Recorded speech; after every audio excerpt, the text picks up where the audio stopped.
Terminons notre visite en prenant un petit peu de hauteur pour voir depuis le ciel et depuis le midi tout le village. Cette large vue, datée des années 1970, présente au premier plan la place du foyer rural devant les vieilles maisons blotties autour de l'église et entièrement entourées par le paysage verdoyant d'une fertile plaine provençale quadrillée par les hautes haies de cyprès qui protègent les cultures du furieux Mistral. À gauche du foyer, il n'y a pas encore l'espace intergénérationnel avec la bibliothèque Léopold Widot, mais une ferme. De l'autre côté de la rue, un autre mas, ou plus exactement, une étable et une laiterie, où les plus anciens cabanets se souviennent être allés chercher jusqu'en 1980 du bon lait frais de la vingtaine de vaches de la famille Fra, d'origine italienne. Bel exemple de circuit court, aujourd'hui disparu.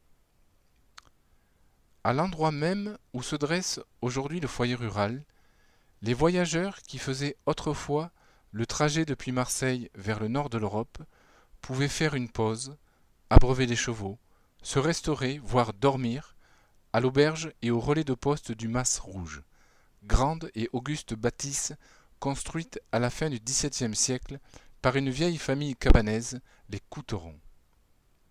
Le foyer rural a donc pris la place de ce Mas Rouge juste après la Seconde Guerre mondiale. À cette période, le gouvernement s'attache à reconstruire et à revitaliser tout le pays après les années noires de l'occupation.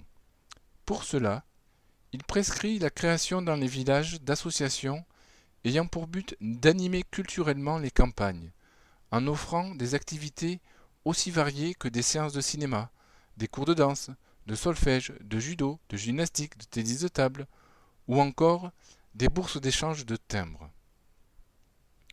Enfin, c'est dans ce quartier que se trouve l'origine du village et son plus ancien monument. La petite chapelle romane Saint-Michel a en effet été construite à la fin du XIe siècle à l'intersection des deux anciennes voies romaines provenant de Saint-Rémy et de Marseille et partant traverser la Durance au gué de Bonpas.